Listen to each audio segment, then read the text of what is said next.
Welcome to the Good News from the Gardens podcast. I am Pastor Steve Windsor of Nativity Lutheran Church and School in Palm Beach Gardens, Florida. Each week, I will be sharing a message grounded in faith, hope, and love of God from our Sunday worship service right here via this podcast. I hope you consider subscribing and sharing this message with others. Thank you for listening. Now this week's biblical reading and message.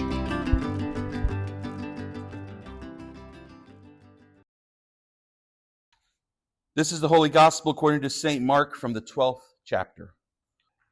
As Jesus taught, he said, "Beware of the scribes who like to walk around in long robes and to be greeted with respect in the marketplaces, and to have the best seats in the synagogues and places of honor at banquets. They devour widows' houses, and for the sake of appearance say long prayers. They will receive the greater condemnation." He sat down opposite the treasury and watched the crowd putting money into the treasury. Many rich people put in large sums. A poor widow came and put in 2 small copper coins, which are worth a penny. Then he called his disciples and said to them, "Truly I tell you, this poor widow has put in more than all those who are contributing to the treasury. For all of them have contributed out of their abundance, but she, out of her poverty, has put in everything she had, all she had to live on." The gospel of our Lord. Now, before I get fully into my sermon, I'd like to preface this message with the following. This is a sermon on stewardship. Don't throw tomatoes. Now, you can choose to make this about dollars and cents for yourself, or you can make it about what it looks like for you to live generously from a sense of abundance and not scarcity, from a sense that God lovingly possesses everything of the cosmos and here on earth. And while we are here on earth, we are simply caretakers of what has been given to us. We just recently launched, or to say relaunched, a stewardship committee here at Nativity. I see a few faces in here who are part of that committee. And if you would like to be a part of the caretaking of this congregation, not just in the sense of finances, but in the sense of everything that it does in its job, we would love to have you to be a part of that committee. And I think in sense of like this illustration. Any Premier League or English League soccer fans in the house? Okay, if I'm the only one. All right, Finn, yes, awesome. If you notice the security in the stadium is not called security like it is here in the States, where you would like be at an American football game. But there on the back of their uniforms, security, it says steward, which carries a different connotation, because a steward is somebody that helps you along, shows you, has some answers. A steward in the sense of a soccer stadium may or a football stadium may show you to the bathroom, or might help with disputes. But a steward is a caretaker, somebody that is part of being responsible for the whole of what's going on. So stewards. It's about the security of the possessions of the organization. It's about keeping it safe and keeping it on track. Steward, caretakers. So when I say that this is a sermon on stewardship, it's a sermon that's not necessarily, like I said, about dollars and cents, but it's about stewardship of nativity and how we are called to steward this place and steward God's creation. And one of the goals of our stewardship committee is not looking at it like this 4-week thing that we do in the fall, like when everybody is doing it, but trying to develop it into a stewardship for all seasons, so that it's something that's on our radar. Again, not just about dollars and cents and money to keep the lights on and so forth and so on, but a stewardship of everything that's been entrusted to us while we are here here as Nativity. Stewardship, year-round, all seasons. All right, so there's that. But maybe you've had the same kind of experience that I've had when interacting with a young child. On numerous occasions, I recall asking my girls when they were eating something, we're at the dinner table, saying, and I would try to angle for the last bite of their steak or something. You gonna eat that? In a way, just being playful with them, testing the trust, I guess you could say. Don't know. But at our church trunk or treat a couple weeks ago, I asked the sister, little sister, of one of the preschool kids if I could have a piece of her candy. There she was, sitting on the church front steps that you walk over coming in every morning. She was sitting on the church front steps eating her lone Reese's peanut butter cup in the shape of a pumpkin. It was seasonal peanut butter cup. So I got down to her level and asked her for the good stuff. I said, can I have a bite of that? I really didn't want it, or I really didn't need the chocolate either. I really didn't. But maybe it's because I was dressed as an ice cream man for our Act Love Walk truck. But without a second thought, she started to give me the peanut butter cup that I could see, as well as the one that was clutched and still in the wrapper in her other hand, like this. 2 Reese's peanut butter cups, which is really one these days thanks to shrinkflation, right? Are you familiar with shrinkflation, that term? Yeah, everything has gotten smaller. Ice cream containers, half gallon, that's not a thing anymore. This little girl didn't really know me from Adam, but she still gave of all that she had in her possession right there and then. The rest of this story is that I didn't fleece her for her peanut butter cups. I promise, I really didn't, because I love them. I probably got 20 of them when I got home that night. But the sheer act of giving me all that she has stuck with me. And it came into this sermon today because I thought it was a great illustration. Not unlike when my girls, when younger, would relinquish their treats to me, that's not the response I see myself giving a stranger if they ask me for my last or only 2 peanut butter cups. The story about the widow's mite reminded me of that recent interaction. That poor widow giving away her last 2 copper coins, worth a penny. And it was all that she had to live on. But why would this widow give all that she had to live on? The cynical side of me wonders if she'd been listening to an evangelist tell her some story about how she will be blessed with answered prayers or the abundance of more money if she'd sent it to their wonderful ministry. The backstory of this is that widows were supposed to be cared for by the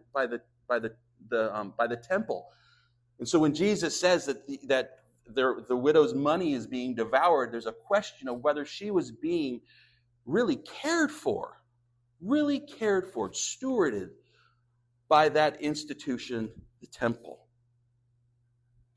But here she is, giving all that she had to live on. Jesus said, watch out for the teachers of the law in that first part of our text. For them, it's all about appearances and show. They don't care about anyone other than themselves and just how good they look. They drain the resources of the widows. And Jesus says that they will receive their greater condemnation, which that is repeated by Paul in 1 Corinthians. That robbers and extortioners use forceful means or intimidation or deceit to take from others and they will not inherit the kingdom. Research has shown that the wealthiest of Americans, the top 20% of income earners, donate on the average 1.2% of their sizable incomes, while the lowest 20% of income earners donate 3.2% of their limited incomes. And those who are rich tend not to give to charities that help the poor. Wow, that is sobering, right? I forgot where I read recently, but did you know that not one of the top 50 individual charitable gifts of, I believe it was 2022 data, went to social service organizations or to a charity that principally serves the poor and displaced? Not one of the top 50 went to such a place. The poor tend to give to religious organizations and social service charities, while the wealthy prefer to support colleges and universities, arts organizations, and museums that cater to the nation's and the world's elite. Now, all those things are good things, but not just for the world's elite, but for everybody, right? But if we think about in terms of the proportion of giving, we wonder where is the giving? Prioritize giving is the way the Lord would call us to prioritize giving. None of the biggest donations went to any of our nation's largest social service organizations, being the United Way, the Salvation Army, or Feeding America. None of those, well, Salvation Army is a church-ish. But what about the church? Where is the church in all this? It is no news to you that the church as an institution of philanthropy, of goodwill, is in the midst of an uphill slog. It is having a real difficult time getting traction in the world with so many competing needs. It is expensive to live, is it not? It is expensive to live. In a world that is more and more skeptical of the church's influence, and generations that supposedly want to make a difference by being more hands-on, the finances suffer. Now, I say supposedly because they did not show up at the polls. 42% ages 18 to 20, from those 18 to 29 showed up. But that is another conversation. When giving becomes solely about supporting the organization itself, then the organization loses its purpose. And like our God, we are wired to give of ourselves. Whatever the currency may be of our time, our talent, or our treasures, we are wired to give because our God gave of himself fully. There was no holding back. Jesus' life for ours, so that we may know life abundant. Now, life abundant now and at our earthly end. The church is in flux. Society is in flux. The culture of me, myself, and I is here and now.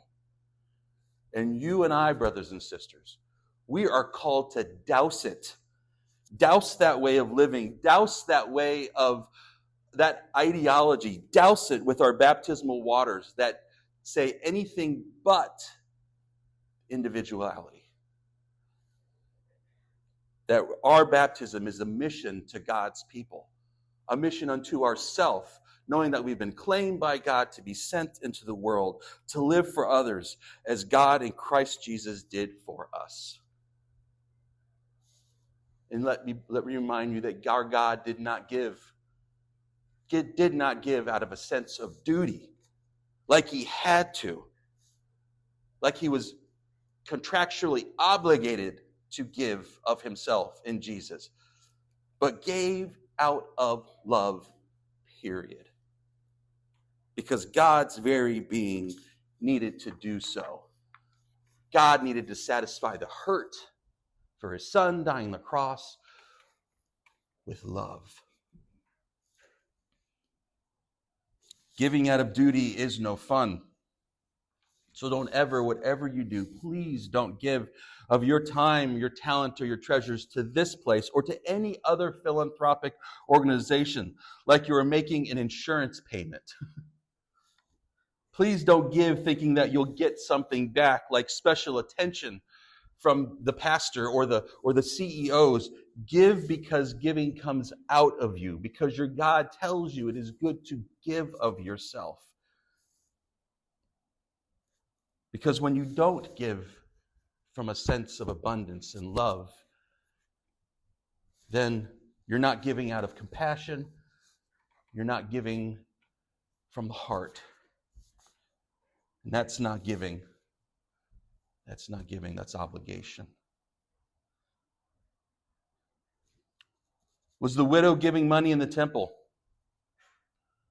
Was the widow giving money in the temple duped out of her money? I certainly hope she was not duped out of her money. She believed that her money would feed another person that day. I think it's about her compassion, the reason why she gave. The giving of her own life for her less fortunate neighbor, whoever that may be. She didn't have to check her bank account. She just reached into her coin purse, her pocket, and gave of her last 2 pieces. She was living in the moment, and she acted from the heart. This is also a strong message about the faith of the widow, showing complete trust on God's on her dependence on God to care for her, because the temple was not doing its job. But she knows, if those aren't taking care of me, if the community that is supposed to take care of me is not, I know the Lord my God will. Here's my 2 cents. 1 cent, 2 coins. I recently read about a professional fundraiser who once led an ambitious financial campaign for a congregation. He did some research and found that after an analysis of the church's giving patterns, the majority of the top 50 contributors were widows on fixed incomes. According to his calculation, those widows on fixed incomes were subsidizing about 60% of the congregation's annual budget. His advice was that if they wanted to improve the giving in that congregation, the stewardship committee needed to talk to those women first, right? And find out why they were giving, and then try to infect the rest of the congregation with the faith of these widows on fixed incomes. No matter what amount you have to live on, when you give from the compassion of your heart to meet the needs of others, and again, that's your time, your talent, your treasures. When you give of your heart for others, you have done God's work. It's through you that God answers the prayers of those in need. And that not only strengthens their faith, but it confirms for you that you have purpose and meaning in life. Now, I'd like to share a story with you that I wish our brother Don Lavin would be here to share it with you. Don is still with us. Don't get scared or anything. Don Lavin, if you know Don Lavin, he comes to church when he can. Him and his wife Audrey. And if you didn't know, Don Lavin flew Air Force One for President Jimmy Carter back in, when was that, 76 to 80. Pretty cool, huh?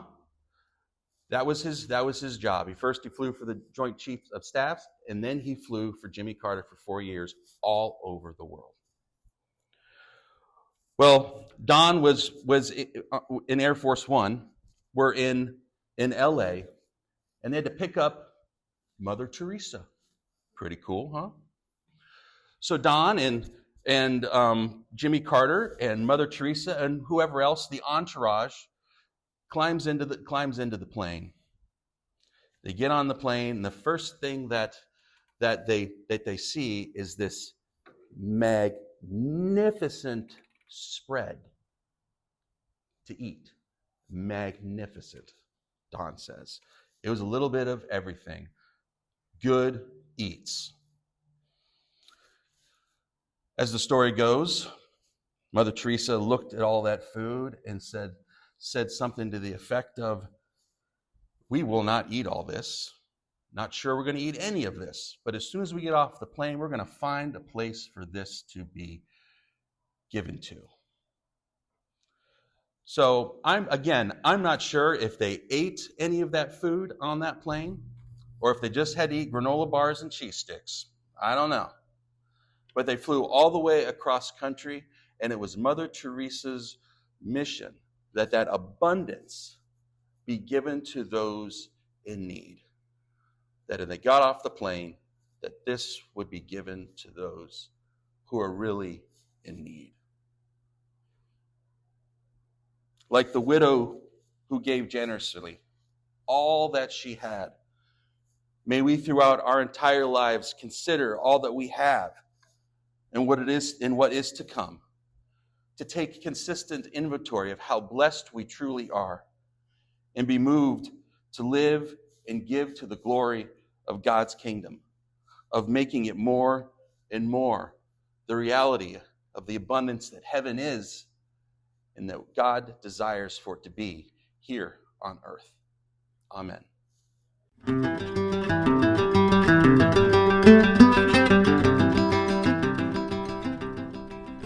Thanks for listening. I hope this week's message has given you something life-giving to think about and given you hope that you are loved by God. To learn more about Nativity Lutheran Church and School, search PB Nativity on Facebook or visit our website at nativitylutheranpbg.com. If you would like to support this podcast or any of the ministries of Nativity, please visit our website giving page.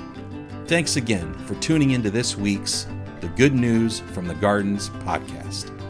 Till next week, love God and love God's people.